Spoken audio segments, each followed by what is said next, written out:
Hello everyone, I am Amresh Singh और आज आपके लिए हम फोर्थ वीडियो लाए हैं इलेक्ट्रिक चार्जर एंड फील्ड्स का। आज की वीडियो में हम आपको कवर करेंगे electric flux. Then after I will cover about the Gauss's law and I will prove the Gauss law. Then I will go to the electric dipole. Then I will cover the electric dipole moment and I will derive an expression for the electric field due to a dipole on the axis of dipole. Okay. So first हमें क्या पढ़नी है? Electric flux. देखिए electric flux बहुत ही simple है। हमने आपको electric field lines इसके प्रीवियस वीडियो में पढ़ाया था अच्छे से कि जितने जो इलेक्ट्रिक फील्ड लाइंस हमारे कोई भी चार्ज से प्रोड्यूस हो रहे हैं, पहले तो इलेक्ट्रिक फील्ड लाइंस आपको समझ में आनी चाहिए, जो कि हमने पिछले वीडियो में आपको डिस्कस कर दिया है। तो इलेक्ट्रिक फ्लक्स कुछ नहीं है, जितने इलेक्ट्रिक फील्ड लाइंस कोई भी प्लेन सरफेस के परपेंडिकुलरली, आप यहां पे हम वर्ड यूज करेंगे परपेंडिकुलरली, यानी जो भी इलेक्ट्रिक फील्ड लाइंस परपेंडिकुलरली पास हो रहे हैं किसी प्लेन सरफेस से, तो उसका वो क्या कहलाएगा? इलेक्ट्रिक फ्लक्स कहलाएगा। यानी इलेक्ट्रिक फ्लक्स का अगर हम डिफिनेशन देना चाहें तो क्या होगा definition? Number of electric field lines किससे पास होनी है? Electric field lines passing through a plane surface, ठीक है, passing through a plane surface perpendicularly, यानी जितने इलेक्ट्रिक फील्ड लाइंस पास होंगे किसी प्लेन सरफेस से परपेंडिकुलरली, वो उसका क्या कहलाएगा? Electric flux. इलेक्ट्रिक फ्लक्स, ठीक है। अच्छा, आप ये बताओ कि अगर हमारा चार्ज इंक्रीज होगा तो इलेक्ट्रिक फ्लक्स इंक्रीज होगा या डिक्रीज होगा? देखिए चार्ज इंक्रीज होगा तो number of electric field lines increase होंगे, हमने पीछे पहले भी बता चुके हैं। यानी इलेक्ट्रिक फील्ड लाइंस इंक्रीज हो रहे हैं तो हमारा इलेक्ट्रिक फ्लक्स भी इंक्रीज होगा, ठीक है। अब अगर हम इसको फिगर से समझाना चाहे, जैसे देखिए एक ये प्लेन सरफेस है, ठीक है, ये एक प्लेन सरफेस है, इधर ये इलेक्ट्रिक फील्ड लाइंस क्रॉस कर रहे हैं ऐसे, तो यहां पे देखिए इलेक्ट्रिक फील्ड लाइंस ये प्लेन सरफेस को तीन जगह पे यहां पे पास कर रहे हैं, 1 2 3। ये दो इलेक्ट्रिक फील्ड लाइंस इसके थ्रू पास नहीं हो रहे हैं। तो अगर हम यहां पर पूछे आपसे कि यहां पे इलेक्ट्रिक फ्लक्स क्या होगा, तो इलेक्ट्रिक फ्लक्स का वैल्यू क्या होने वाला है? 3 होगा। क्यों? क्योंकि इलेक्ट्रिक फील्ड लाइंस यहां पे 3 है जो कि इसके प्लेन सरफेस से पास हो रहे हैं परपेंडिकुलरली 90 डिग्री एंगल पे, ठीक है। तो यही कॉन्सेप्ट है हमारा इलेक्ट्रिक फ्लक्स का, ठीक है। और इलेक्ट्रिक फ्लक्स को हम डिनोट किससे करते हैं? इसको हम डिनोट करते हैं फाई से, ठीक है। It is denoted by phi. क्या इलेक्ट्रिक फ्लक्स एक वेक्टर क्वांटिटी है या स्केलर क्वांटिटी है? तो इलेक्ट्रिक फ्लक्स एक हमारा स्केलर क्वांटिटी है, यानी it is a scalar quantity. It is a scalar quantity. आप लोग नोट्स करते रहिएगा, ठीक है। और ये हमारा क्या होता है? इलेक्ट्रिक फ्लक्स ये हमारा होता है E.ds। यहां पे हम वर्ड यूज कर रहे हैं ds, ये एरिया वेक्टर को रिप्रेजेंट कर। देखिए मैथ्स में भी हम एरिया के बारे में पढ़ते हैं और फिजिक्स में भी पढ़ते हैं। फिजिक्स में हम यहां पे एरिया को एज अ वेक्टर सपोज करते हैं। आपको ये माइंड में सेट करनी है पहले कि हम एरिया को फिजिक्स में एज अ वेक्टर सपोज करते हैं, जबकि मैथ्स में एक क्या है? हमारा स्केलर क्वांटिटी है।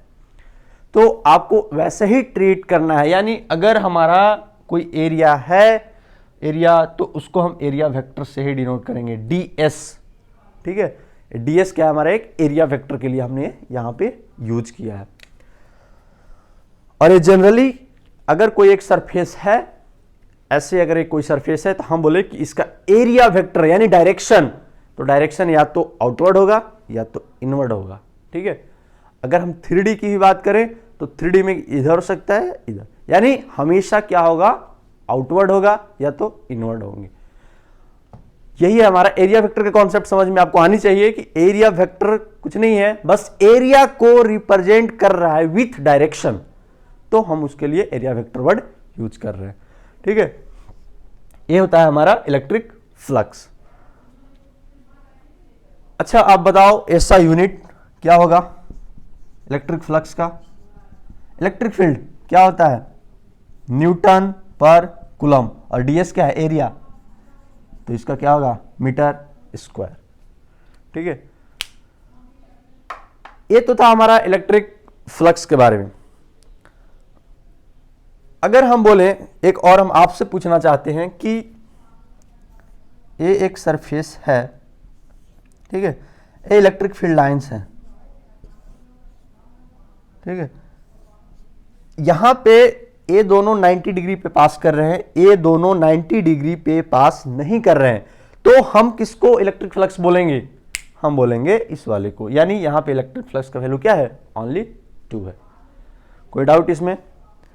जल्दी से आप नोट कर लीजिए इलेक्ट्रिक फ्लक्स का, हम आगे अभी आपको पढ़ाने वाले हैं गॉस लॉ। ठीक है, तो इलेक्ट्रिक फ्लक्स आपको समझ में आनी चाहिए उससे पहले। अगर आपको इलेक्ट्रिक फ्लक्स नहीं है माइंड में सेट, तो फिर आप गॉस लॉ में भी फंसोगे। अच्छा, आपने डॉट प्रोडक्ट 11th में पढ़ा था, अगर इसको हम और एक्सपेंड करके लिखना चाहे तो क्या होगा, ई डॉट ds को हम क्या लिख सकते हैं, ई ds cos थीटा भी लिख सकते हैं, यानी हमारा इलेक्ट्रिक फ्लक्स जो होगा फाई, वो होगा ई ds cos थीटा। कहीं कहीं आप फाई देखोगे, कहीं कहीं फाई ई भी देखोगे। ठीक है, तो कंफ्यूज नहीं होनी है आपको कि ये क्या किसका सिंबल है। इलेक्ट्रिक फ्लक्स को कहीं कहीं पे आप फाई भी लिखा हुआ देखोगे और कहीं कहीं फाई ई भी देखोगे। नेक्स्ट है गॉस लॉ।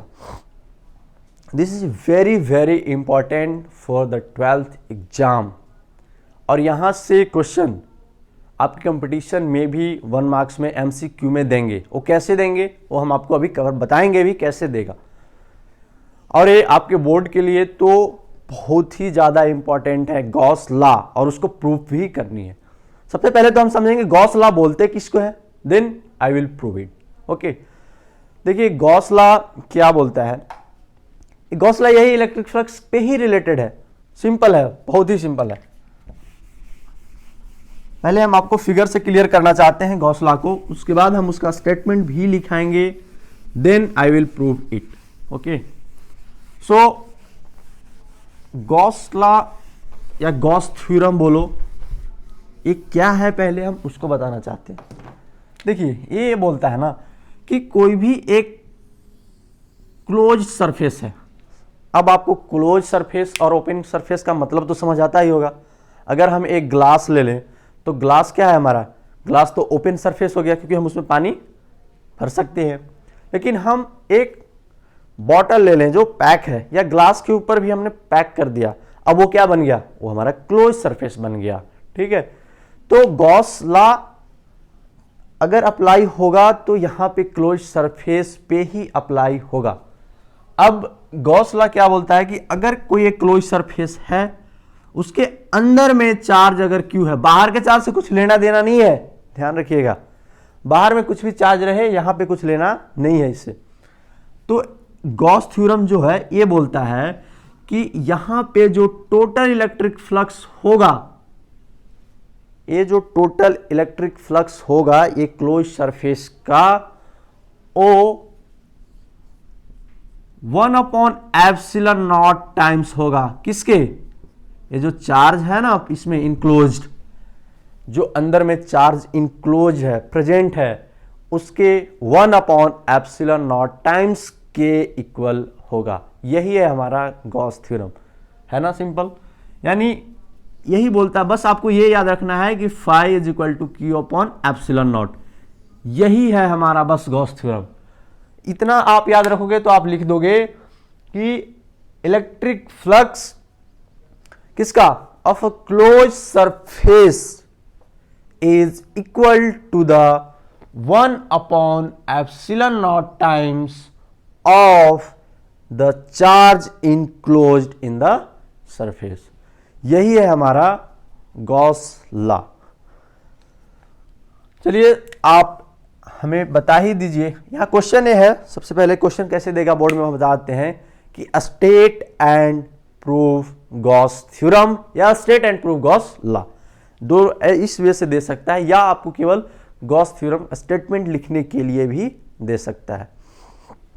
ठीक है, तो हम अगर गॉस थ्योरम का स्टेटमेंट लिखे या गॉस लॉ का, तो क्या होगा बताइए जल्दी। ये बोलता है कि इलेक्ट्रिक फ्लक्स किसके थ्रू, क्लोज्ड सरफेस, यानी क्लोज सरफेस कोई भी हम सपोज कर सकते हैं, ऐसा नहीं है कि एक स्फीयर ही हो, यहां पे सिलेंड्रिकल भी हो सकता है। ये बोलता है कि द इलेक्ट्रिक फ्लक्स किसके through, through a closed surface, closed surface is equal to the 1 upon epsilon naught times. अच्छा, हम बताएंगे अभी आपको कि 1 अपॉन एप्सिलॉन नॉट टाइम्स, यहां एप्सिलॉन नॉट ही क्यों यूज किया गया है। ठीक है, is equal to the 1 upon epsilon naught times of the charge enclosed in the surface।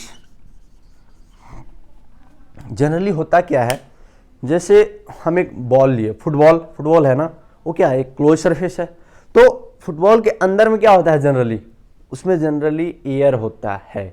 अगर वहां पे हमारा मीडियम कोई वाटर है तो फिर यहां पे एप्सिलॉन नॉट यूज नहीं होगा, वहां पे उस मीडियम का जो परमिटिविटी होगा, जिसको हम क्या बोलते हैं, हमने बताया था आपको सेकेंड वीडियो में, एप्सिलॉन बोलते हैं, ओनली एप्सिलॉन।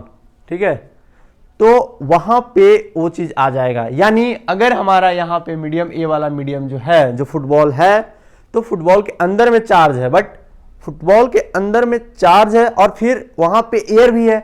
अगर वहां पे वो मीडियम एयर ना होकर के कोई वाटर होता या और भी कोई दूसरा मीडियम होता, तो फिर उसका परमिटिविटी जो होगा उसके 1 upon times of the charge, यानी यहां पे एप्सिलॉन नॉट नहीं होगा, वहां पे एप्सिलॉन हो जाएगा। यानी लेकिन हम जनरली जो गॉसियन सरफेस यूज करते हैं ना, वहां पे जनरली हम लेते हैं एयर को ही सपोज करते हैं, यानी हम परमिटिविटी ऑफ फ्री स्पेस, जो परमिटिविटी हमारा एयर का है, उसी के लिए हम यूज करते हैं। परमिटिविटी आपको हमने बता दिया ऑलरेडी कि ए कोई भी मीडियम का एक पावर है, एबिलिटी है, किसका, एब्जॉर्ब करने का एनर्जी को, उसी को हम परमिटिविटी बोलते हैं। हमने बता दिया ऑलरेडी, फिर भी हम आपको बता रहे हैं अभी।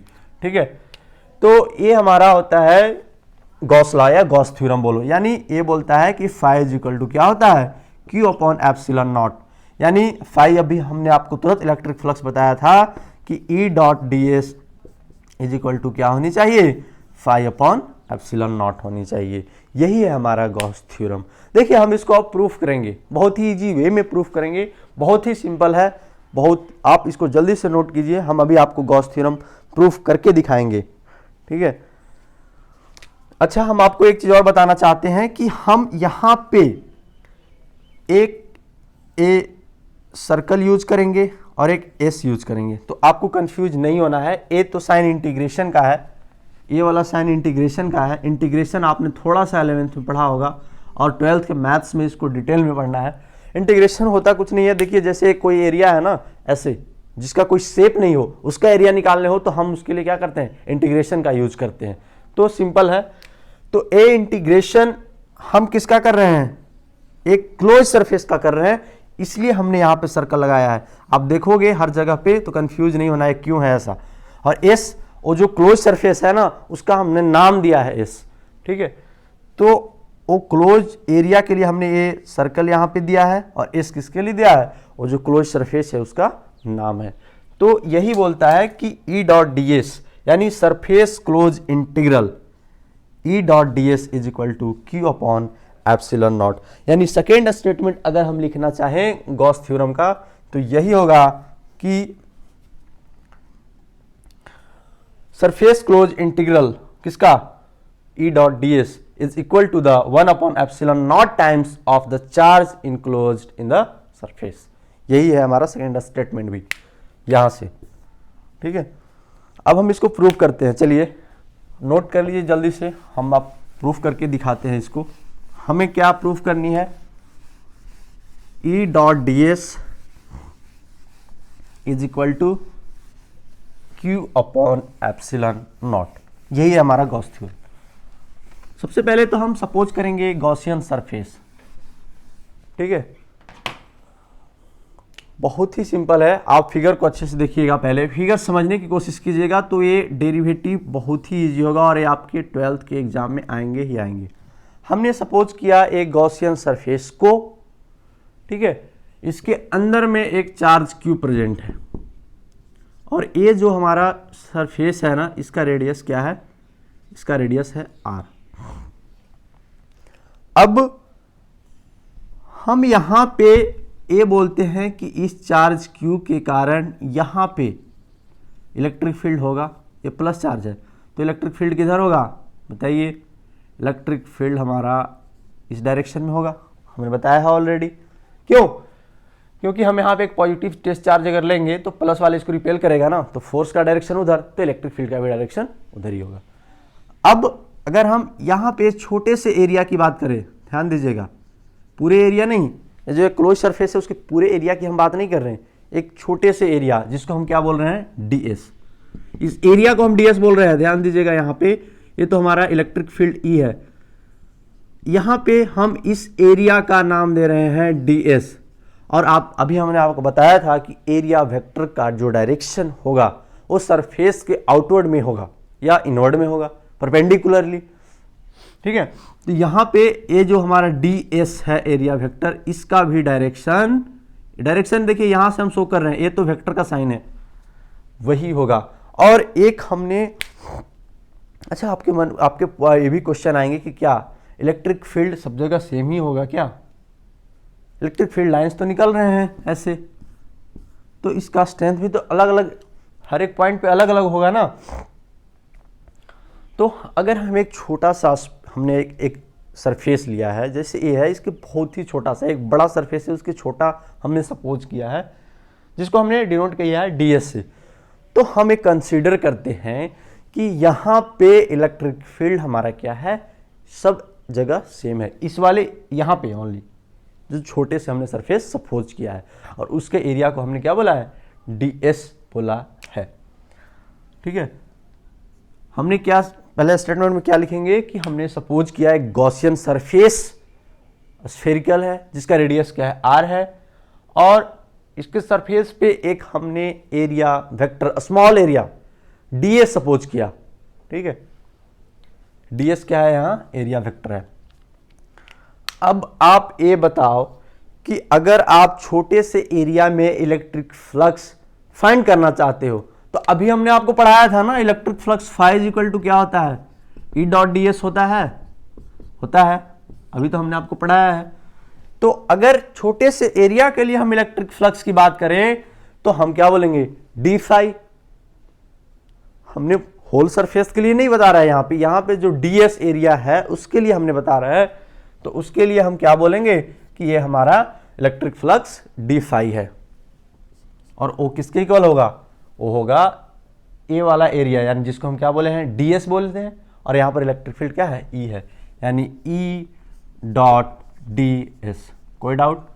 अब आप ही बताइए, जब डॉट प्रोडक्ट है तो उसको हम क्या ले सकते हैं E ds cos theta, 11th में ही था ये फिजिक्स में, डॉट प्रोडक्ट होगा तो उसको हम ए डॉट भी होगा तो ए बी cos थीटा, तो E डॉट ds है तो E ds cos theta.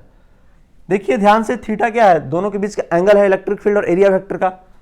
Electric field भी इसी डायरेक्शन में है और एरिया वेक्टर भी उसी डायरेक्शन में है।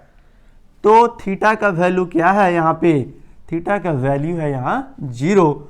तो हमारा डी फाई जो छोटे से सरफेस हमने सपोज किया है उसमें इलेक्ट्रिक फ्लक्स हो जाएगा E D s cos 0 degree. और कॉस 0 का वैल्यू आप सब लोग जानते हो, उसका वैल्यू क्या होता है 1 होता है, यानी D phi is equal to E D S. यानी एक छोटे से सरफेस के लिए इलेक्ट्रिक फ्लक्स का वैल्यू है ई डी एस। तो अब हमें होल सरफेस के लिए चाहिए, क्योंकि गॉस थ्योरम तो ये बोलता है कि जो भी इलेक्ट्रिक फ्लक्स है थ्रू अ क्लोज सरफेस, जैसे हमने फुटबॉल बोला तो उसके लिए उसने स्टेटमेंट दिया है, लेकिन हमने तो अभी यहां निकाला है ओनली इस छोटे से एरिया के लिए।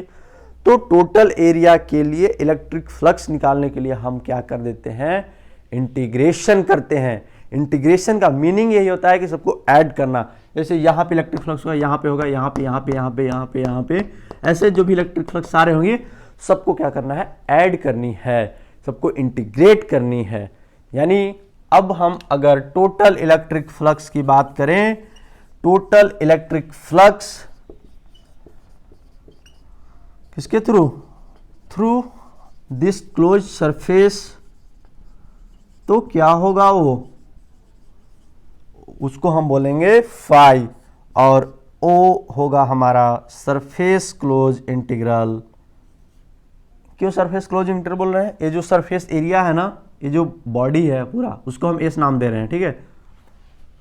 और एक स्फीयर है इसलिए हमने ऐसे सर्कल किया है, ठीक है।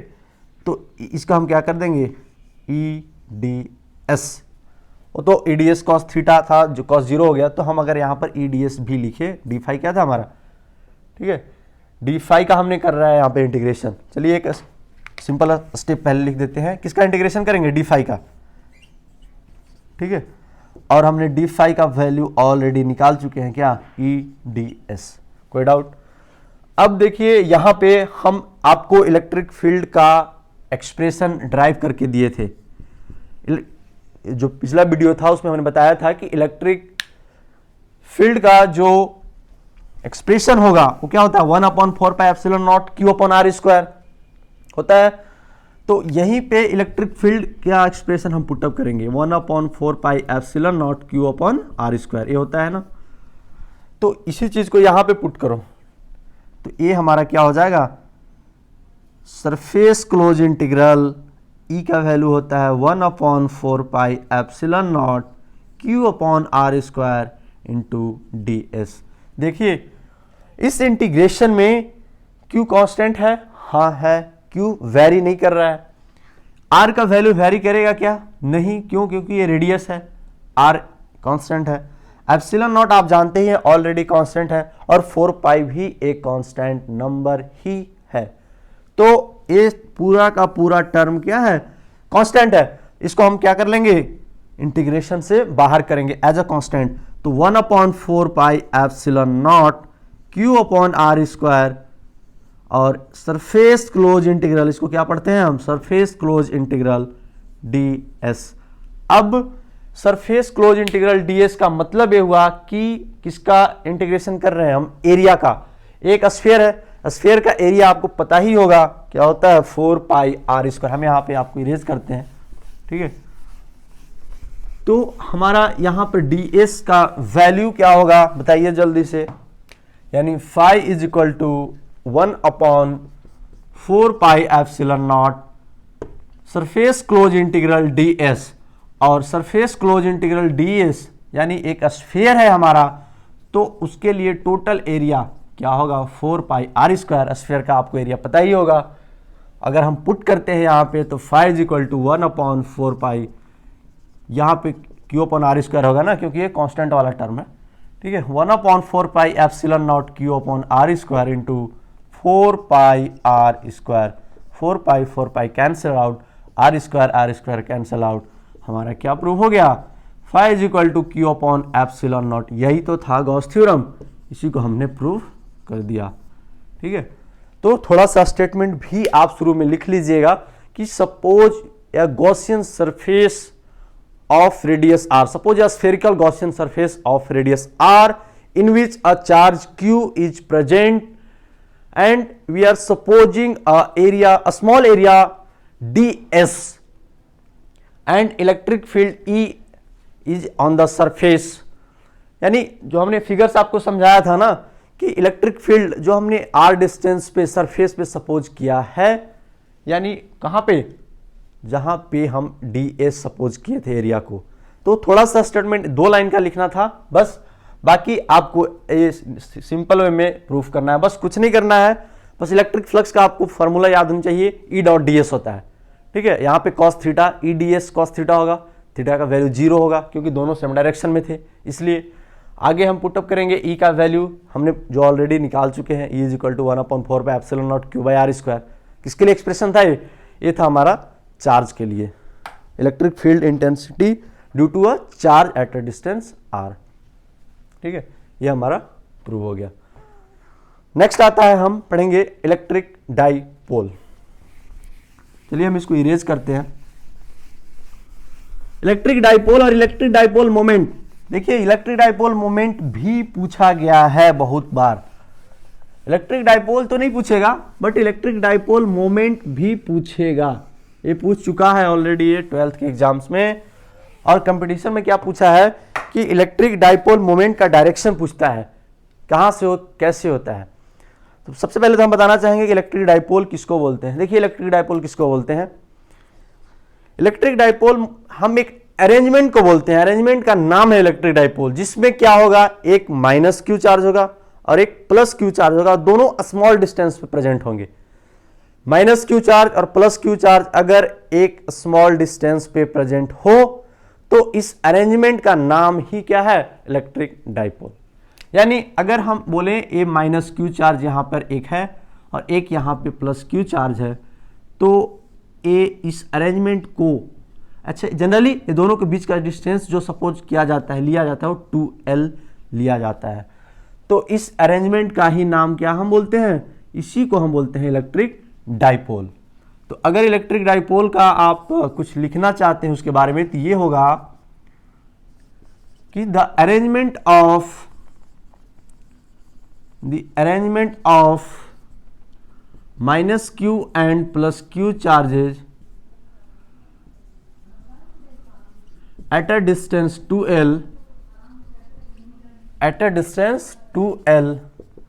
is known as electric dipole. इस अरेंजमेंट को ही हम क्या बोलते हैं, इलेक्ट्रिक डाइपोल बोलते हैं। जो मेन पॉइंट है जो आपको एग्जाम में पूछेगा ना, वो है इलेक्ट्रिक डाइपोल मोमेंट, ठीक है, ये पूछता है बहुत बार। तो देखिए इलेक्ट्रिक डाइपोल मोमेंट कुछ नहीं है, बस अगर हम एक इलेक्ट्रिक डाइपोल सपोज करते हैं, ये माइनस क्यू होगा और ये प्लस क्यू होगा और दोनों के बीच का डिस्टेंस क्या होगा, 2l होगा। तो इलेक्ट्रिक डाइपोल मोमेंट क्या होता है कि द प्रोडक्ट ऑफ किसका, जो माइनस क्यू चार्ज है और प्लस क्यू चार्ज है, वो दोनों में से किसी एक का मैग्नीट्यूड का प्रोडक्ट किसके साथ, जो डिस्टेंस 2l है ना उसके साथ। यानी द प्रोडक्ट ऑफ मैग्नीट्यूड की बात करेंगे ओनली, यहां साइन नहीं, माइनस और प्लस की बात नहीं, ओनली मैग्नीट्यूड जो Q है। The product of magnitude of either charge, जो कि क्या है मैग्नीट्यूड Q है ना, and 2l is known as electric dipole moment. Electric dipole moment, इसी को हम बोलते हैं इलेक्ट्रिक डाइपोल मोमेंट। और इसको अगर हम फार्मूला बोलें, अच्छा इसको डिनोट किससे करते हैं, it is denoted bye P, और एक वेक्टर क्वांटिटी है। तो अगर हम बोले नेक्स्ट पॉइंट तो क्या होगा, it is a vector quantity. तो वेक्टर है तो इसका डायरेक्शन भी होगा, है ना, it is a vector quantity. तो डायरेक्शन किधर होगा, इसका डायरेक्शन जो होता है, एक ये भी बहुत बार पूछा गया है कंपटीशन में, इसका डायरेक्शन होता है -2 प्लस, यानी इस तरफ। इलेक्ट्रिक डाइपोल मोमेंट का डायरेक्शन किधर होगा, -2 minus Q charge two plus Q charge, यही इसका डायरेक्शन होता है। अच्छा, ए इलेक्ट्रिक डाइपोल मोमेंट क्या हुआ, P is equal to Q into 2L, है ना। तो अगर हम एसआई यूनिट की बात करें, इसका एसआई यूनिट और डायमेंशनल फार्मूला भी दे सकता है आपको 12th में एमसीक्यू में। तो क्यू चार्ज के लिए क्या होगा, कूलम होगा, और एल क्या है, लेंथ है ना। तो लेंथ के लिए एसआई यूनिट क्या होता है, मीटर, यानी कूलम मीटर। डायमेंशनल फार्मूला अगर होगा कूलम के लिए AT, ऑलरेडी हम बता चुके हैं, मीटर के लिए L, यानी ATL। ठीक है, ये हो गया हमारा डायमेंशनल फार्मूला। तो हमने आपको इलेक्ट्रिक डाइपोल भी बता दिया और इलेक्ट्रिक डाइपोल मोमेंट भी बता दिया, उसका डायरेक्शन भी बता दिया इलेक्ट्रिक डाइपोल मोमेंट का, और डायमेंशनल फार्मूला और एसआई यूनिट भी बता दिया। तो यहां से इलेक्ट्रिक डाइपोल मोमेंट से 1 मार्क्स तो कंफर्म है आपका, या तो 2 मार्क्स में इलेक्ट्रिक डाइपोल मोमेंट दे देगा, तो फिर आपको पूरी लिखनी होगी इतनी बात, या ये पूछ सकता है एमसीक्यू में, कैसे पूछेगा, ऑप्शन रहेंगे आपके कि dimensional formula of the electric dipole moment is this, ठीक है, या पूछ देगा SI unit of electric dipole moment is this, यानी, या फिर क्या पूछ देगा, direction of the electric dipole moment, जो कि माइनस क्यू चार्ज से प्लस क्यू चार्ज की तरफ होता है। नेक्स्ट जो है हमारा, अब हम एक एक्सप्रेशन ड्राइव करेंगे, ठीक है। ये भी क्वेश्चन देखिए, अब डेरिवेटिव आ रहा है, क्यों, क्योंकि हम चैप्टर के लास्ट में चलते जा रहे हैं, इसलिए यहां पे डेरिवेटिव आ रहा है। और अब जो भी हम क्वेश्चन करने जा रहे हैं, यहां से डेरिवेटिव आना ही आना है। 2-3 डेरिवेटिव जो भी हम करेंगे, वहां से एक डेरिवेटिव तो 110% आएगा ही आएगा। आज हम एक डेरिवेटिव करेंगे, इसके बाद नेक्स्ट वीडियो में फिर हम डेरिवेटिव और करेंगे, ठीक है। देखिए हम क्या डेरिवेशन करने वाले हैं, पहले आपको बता दे रहे हैं। क्वेश्चन ये है कि derive an expression for the electric field intensity due to an electric dipole. कहां पे, on the axis of dipole, कितना डिस्टेंस पे, एट अ डिस्टेंस x, कहां से, from the centre of the dipole.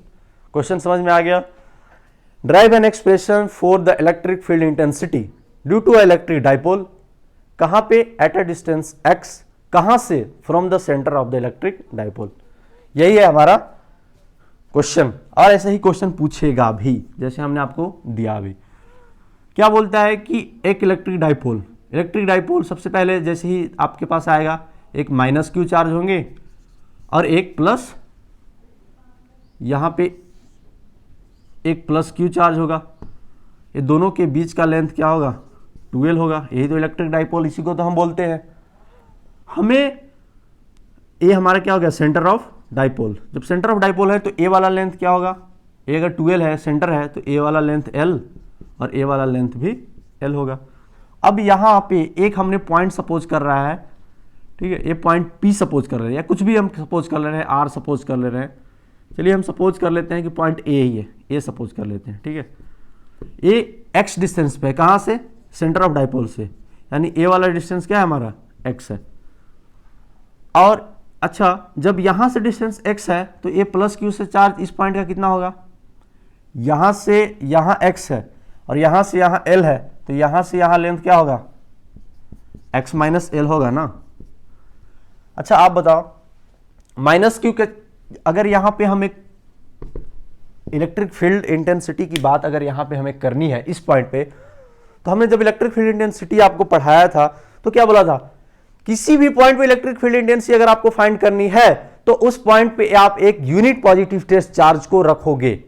तो अगर हम यहां पे एक यूनिट पॉजिटिव टेस्ट चार्ज को रख रहे हैं तो यहां पे पॉजिटिव चार्ज है, अब माइनस वाला इसको क्या करेगा, अट्रैक्ट करेगा, यानी इस तरफ, तो फोर्स का डायरेक्शन इधर है, तो इलेक्ट्रिक फील्ड का भी डायरेक्शन किधर होगा, इधर होगा, यानी माइनस क्यू के कारण जो इलेक्ट्रिक फील्ड होगा वो E1 जिसको हम बोल रहे हैं उसका डायरेक्शन इधर होगा, ये डायरेक्शन है। और जो प्लस क्यू यहां पे पॉजिटिव चार्ज है इसको रिपेल करेगा, यानी फोर्स का डायरेक्शन भी उधर होगा। तो फोर्स का डायरेक्शन उधर है, मतलब इलेक्ट्रिक फील्ड का डायरेक्शन भी उधर ही होगा। तो हम सपोज कर रहे हैं कि इधर इलेक्ट्रिक फील्ड का डायरेक्शन यहां पे इस पॉइंट पे किसके कारण, due to plus Q charge के कारण इलेक्ट्रिक फील्ड का जो डायरेक्शन होगा वो E2 होगा और उसका डायरेक्शन इधर होगा, ठीक है। हमने यहां पे हम फाइंड कर रहे हैं इलेक्ट्रिक फील्ड इंटेंसिटी का एक्सप्रेशन। कोई फिगर में डाउट नहीं होनी चाहिए आपको। सबसे पहले तो बहुत ही सिंपल है। देखिए फिगर में स्टेटमेंट भी अगर आप लिखना चाहे तो लिख लें कि suppose an electric dipole of length 2l, ठीक है, and we are supposing a point A at a distance x, कहां से, from the centre of dipole, ठीक है। Electric field intensity due to minus Q charge is E1 and electric field intensity due to plus charge is E2। आप लिख सकते हैं ए statement, ठीक है। तो अब हमारा E1 का वैल्यू क्या होगा बताइए, इलेक्ट्रिक फील्ड इंटेंसिटी किसके कारण, due to a minus Q charge, जिसको हम किससे डिनोट कर रहे हैं, E1 से डिनोट कर रहे हैं। यानी E1 का वैल्यू आप बताइए हमें, हमने आपको पढ़ा चुके हैं ऑलरेडी कि आप अगर कोई एक पॉइंट चार्ज है, उससे r डिस्टेंस पे कोई एक पॉइंट है जहां पे हमें इलेक्ट्रिक फील्ड इंटेंसिटी चाहिए, तो उसके लिए फार्मूला क्या होता है, 1/4 pi epsilon naught q upon r square. ये एक्सप्रेशन हम ऑलरेडी डिराइव कर चुके हैं आपके लिए। तो यहां पे चार्ज q माइनस q यहां पे है, और हमें इलेक्ट्रिक फील्ड इंटेंसिटी कहां पे निकालनी है, यहां पे। यहां से यहां का डिस्टेंस बताइए आप, यहां से लेकर के और यहां का डिस्टेंस, यहां से यहां x है और यहां से यहां l है, तो टोटल लेंथ क्या हो जाएगी, x प्लस l होगी ना। यानी ए वाली लेंथ क्या होने वाली है, x प्लस l। अब इसी फार्मूले से हम E1 का वैल्यू यहां पे लिखना चाहेंगे, 1/4 pi epsilon naught q। q यहां क्या है बताइए जल्दी, माइनस q है, मैग्नीट्यूड लेंगे तो क्या होगा, q होगा। और r क्या होता है, डिस्टेंस होता है। माइनस q चार्ज यहां पे है, और जहां पे हम इलेक्ट्रिक फील्ड इंटेंसिटी चाहिए हमें, वो पॉइंट यहां पे है। ये डिस्टेंस क्या है, x प्लस l। तो r की जगह हम क्या लिखेंगे, x प्लस l। कोई डाउट। अब आता है electric field intensity due to plus q charge. Electric field intensity due to plus q charge, जिसको हम किससे डिनोट कर रहे हैं, E2 से।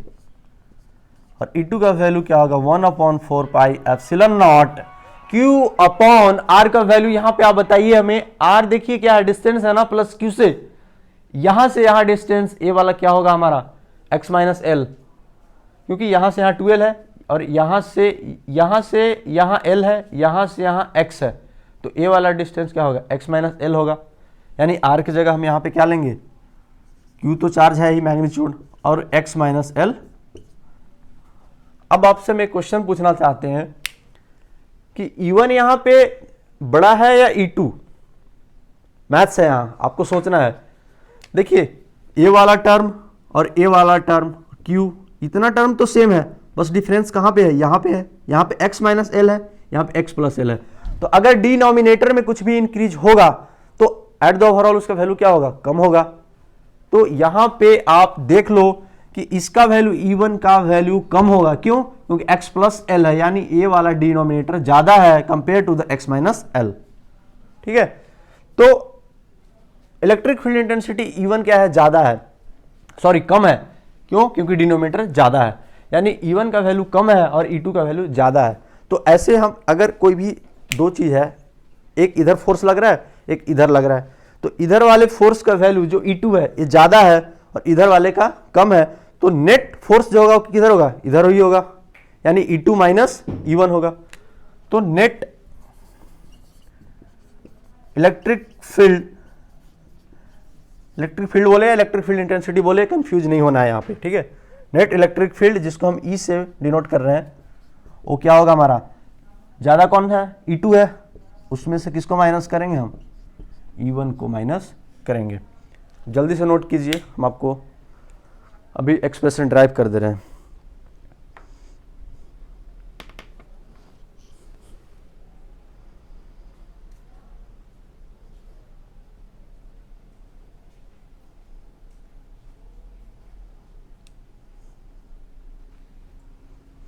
ठीक है, तो अब बस सिंपली पुटअप करना है और आगे सॉल्व कर देनी है इसको। हम इसको इरेज कर रहे हैं।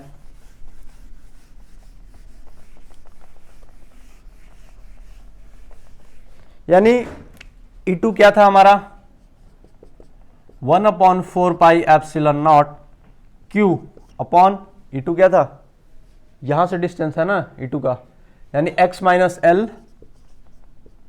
Whole square minus 1/4πε0 Q upon x plus L whole square. यानी अब एक कॉमन टर्म है उसको बाहर कर लो, यहां से कॉमन ले लो, तो E इज इक्वल टू क्या होगा हमारा 1/4πε0 Q बाहर आ जाएगा, यहां पे कौन सा टर्म बचेगा 1/x minus L whole square minus 1/x plus L whole square.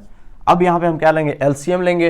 अब तो मैथ्स चल रहा है, फिजिक्स तो खत्म हो गई है, यानी यहां पे होगा हमारा x minus L whole square और x plus L whole square. यहां पे कौन सा टर्म आएगा, एलसीएम, ये तो 9th का है, यहां पे टर्म आएगा x plus L whole square minus यहां पे कौन सा टर्म आएगा, ए वाला आएगा, यानी x माइनस एल।